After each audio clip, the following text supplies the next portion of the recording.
सुभद्रा हिताधिकारीଙ୍କ ପାଇଁ ଖୁସି ଖବର। ଯେଉଁମାନେ କୌଣସି କାରଣରୁ ଏପର୍ଯ୍ୟନ୍ତ ସୁଭଦ୍ରା ଯୋଜନା ଆବେଦନ କରିନାହାନ୍ତି କିମ୍ବା ଯେଉଁମାନଙ୍କର ଅନଲାଇନ୍ ଷ୍ଟାର୍ଟ ସମୟରେ ତାଙ୍କର ଏଜ୍ ହୋଇନଥିବା ଯୋଗୁଁ ଯଦି ଆବେଦନ କରିପାରିନାହାନ୍ତି ତାହେଲେ ସେମାନଙ୍କ ପାଇଁ ଖୁସି ଖବର।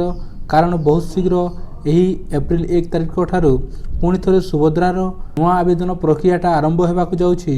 ଯଦି ଆପଣଙ୍କର ପରିବାର ଏମିତି ସଦସ୍ୟ ଅଛନ୍ତି ଯେଉଁମାନଙ୍କର ବୟସ 21 ହୋଇସାରିଛି ସେମାନେ ବର୍ତ୍ତମାନ ନୂଆ ଆବେଦନ କରିପାରିବେ।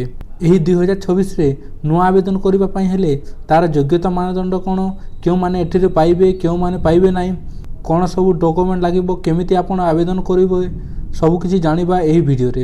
ଦେଖନ୍ତୁ ବନ୍ଧୁଗଣ, ଆପଣ କ'ଣ କରିବେ, ଆପଣ ଏଠିରେ ଦେଖିପାରୁଥିବେ ଯୋଗ୍ୟତା ମାନଦଣ୍ଡ ଲେଖା ଅଛି। ଏଠିରେ ଆପଣଙ୍କୁ କ୍ଲିକ୍ କରିବାକୁ ପଡ଼ିବ। କ୍ଲିକ୍ କଲା ପରେ ଦେଖନ୍ତୁ ଏଠିରେ ଆପଣଙ୍କୁ ଦୁଇଟି ବିବରଣୀ ଦେଇଛି। ଗୋଟିଏ ହେଲା ଯୋଗ୍ୟତା ପାଇଁ ଆଉ ଅନ୍ୟଟି ହେଲା ତଳକୁ ଯେତେବେଳେ ଆସିବେ ଦେଖିବେ ଅଯୋଗ୍ୟତା ପାଇଁ। ପ୍ରଥମେ ଜାଣିବା ଯୋଗ୍ୟତା କ'ଣ ରହିଛି। ଯୋଗ୍ୟତା ପାଇଁ ଦେଖନ୍ତୁ ଏହି ଯୋଜନାରେ ଆପଣଙ୍କୁ ଆବେଦନକାରୀ ହେବା ପାଇଁ ଆପଣ ଜଣେ ଓଡ଼ିଶାର ବାସିନ୍ଦା ହୋଇଥିବାର ଅଛି। ତା ସହିତ ଆପଣଙ୍କ ପାଖରେ NFSA କିମ୍ବା SFSS ରାସନ କାର୍ଡ଼ ଥିବାର ଅଛି। ଯଦି ଆପଣଙ୍କର ପରିବାର ସଦସ୍ୟରେ କାହାଙ୍କ ନାଁରେ ବି ଯଦି ରାସନ କାର୍ଡ଼ ନାହିଁ ତାହେଲେ ଆପଣ ଆବେଦନ କରିପାରିବେ ନାହିଁ। ଆପଣଙ୍କର ବାର୍ଷିକ ଆୟ 2,50,000 ଠାରୁ ଅଧିକ ହୋଇନଥିବାର ଅଛି। ତାପରେ ଦେଖନ୍ତୁ ଆପଣଙ୍କ ସର୍ବନିମ୍ନ 21 ବର୍ଷ ଆଉ ସର୍ବାଧିକ ଆପଣଙ୍କ 60 ବର୍ଷ ମଧ୍ୟରେ ହେଇଥିଲେ ଆପଣ ସୁଭଦ୍ରା ଯୋଜନା ଯୋଗ୍ୟ ହେବେ ଏବଂ ସୁଭଦ୍ରା ଯୋଜନା ଟଙ୍କା ପାଇପାରିବେ। ତାପରେ ଜାଣିବା କେଉଁମାନେ ଏଥିରେ ଅଯୋଗ୍ୟ ହେବେ। ଦେଖନ୍ତୁ ଏଥିରେ କ'ଣ କରୁ, ଯଦି ଆପଣ ରାଜ୍ୟ ସରକାର କିମ୍ବା କେନ୍ଦ୍ର ସରକାରଙ୍କ ଠାରୁ ଯଦି 1500 କିମ୍ବା ମାସିକ 1500 କିମ୍ବା 18,000ରୁ ଉର୍ଦ୍ଧ୍ୱ ଯଦି ବାର୍ଷିକ କୌଣସି ପେନ୍ସନ୍ କିମ୍ବା ଆପଣଙ୍କର ଛାତ୍ରବୃତ୍ତି ଯାହା ପାଉଛନ୍ତି ତାହେଲେ ଆପଣ ଏଠିରେ ଅଯୋଗ୍ୟ ସାବ୍ୟସ୍ତ ହେବେ। ତାପରେ ଦେଖନ୍ତୁ ଆପଣଙ୍କର ବର୍ତ୍ତମାନ କିମ୍ବା ପୂର୍ବତନ ସାଂସଦ ଆପଣଙ୍କ ପରିବାର ସଦସ୍ୟ ଥିଲେ ତାହେଲେ ମଧ୍ୟ ଆପଣ ଏଠିରେ ଅଯୋଗ୍ୟ ହେବେ।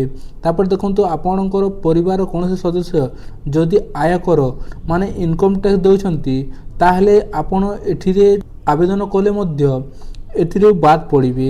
ତାପରେ ଦେଖନ୍ତୁ ଯଦି ଆପଣଙ୍କର ଟ୍ରାକ୍ଟର, ମିନି ଟ୍ରକ୍, ଛୋଟ ବାଣିଜ୍ୟ ଯାନ କିମ୍ବା 4 ଚକିଆ ଯାନ କୌଣସି ବି ଆପଣଙ୍କ ପାଖରେ ଅଛି ତାହେଲେ ଆପଣ ଏହି ଯୋଜନାରୁ ବାଦ ପଡ଼ିବେ। ଏବଂ ଆବେଦନକାରୀ ମହିଳାଙ୍କ ନାଁରେ ଜଳସେଚିତ ଜମିର ପରିମାଣ 5 ଏକରରୁ ଅଧିକ ଏବଂ ଅଣଜଳସେଚିତ ଜମିର 10 ଏକରରୁ ଯଦି ଅଧିକ ଅଛି ତାଙ୍କ ନାଁରେ ତାହେଲେ ଏଠିରେ ଆବେଦନ କରି ସୁଦ୍ଧା ସେମାନେ ପାଇପାରିବେ ନାହିଁ।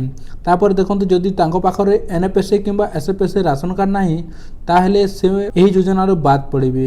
ଏହା ଥିଲା ଯୋଗ୍ୟ ଏବଂ ଅଯୋଗ୍ୟତାର ମାନଦଣ୍ଡ କ'ଣ। ତାପରେ ଜାଣିବା ଆପଣ ଆକାଉଣ୍ଟରେ ବର୍ତ୍ତମାନ କେମିତି ପାଇବେ। ଦେଖନ୍ତୁ ଯଦି ଆପଣ ଆକାଉଣ୍ଟ ଖୋଲିଛନ୍ତି ବହୁତ ସମୟ ହେଲା ତାହା ୟୁଜ୍ କରୁନାହାନ୍ତି ତାହେଲେ ଆପଣ ବ୍ୟାଙ୍କକୁ ଯାଇ ଆପଣ EKYCଟା ଅପଡ଼େଟ୍ କରିନିଅନ୍ତୁ, ଯାହାଫଳରେ କି ଆପଣଙ୍କ ଆକାଉଣ୍ଟଟା ରନିଂ ହେଇଯିବ। ଆଉ ସେଠିରେ ଆପଣ କ'ଣ କରିବେ, DBT ଲିଙ୍କ କରିନେବେ। ଆପଣ ଜାଣିଥିବେ ଓଡ଼ିଶା ସରକାର କିମ୍ବା କେନ୍ଦ୍ର ସରକାରଙ୍କ ଯାହା ସବୁ ସ୍କିମ୍ ଆସେ, କୌଣସି ବି ଗଭର୍ଣ୍ଣମେଣ୍ଟ ସ୍କିମ୍ ଆସେ ସେଠିରେ ଆପଣଙ୍କୁ DBT ମାଧ୍ୟମରେ ଟଙ୍କା ଦିଆଯାଇଥାଏ। ଯଦି ଆପଣଙ୍କ ଆକାଉଣ୍ଟରେ DBT ଲିଙ୍କ ନାହିଁ ତାହେଲେ ଆପଣ କୌଣସି ବି ଗଭର୍ଣ୍ଣମେଣ୍ଟ ଟଙ୍କା ପାଇପାରିବେ ନାହିଁ।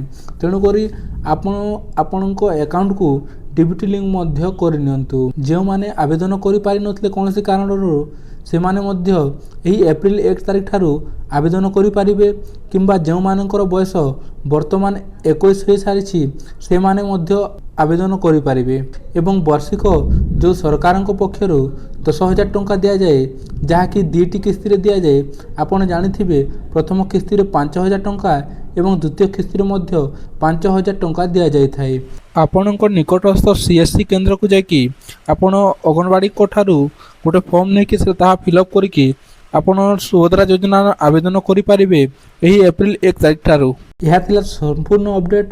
ଆପଣଙ୍କୁ ଯଦି ଭିଡ଼ିଓଟି ଭଲ ଲାଗିଛି ତାହେଲେ ଗୋଟେ ଲାଇକ୍ ସେୟାର କରିନିଅନ୍ତୁ ଏବଂ ଯଦି ଚ୍ୟାନେଲକୁ ନୂଆ ଆସିଛନ୍ତି ତାହେଲେ ସବସ୍କ୍ରାଇବ୍ କରିନିଅନ୍ତୁ, ଯାହାଫଳରେ କି ଆଗାମୀ ଭିଡ଼ିଓ ଯଦି ଆସିବ ତାହେଲେ ଆପଣଙ୍କ ପାଖକୁ ପ୍ରଥମେ ଆସିବ ଏବଂ ଆପଣ ଦେଖିକି ଜାଣିପାରିବେ।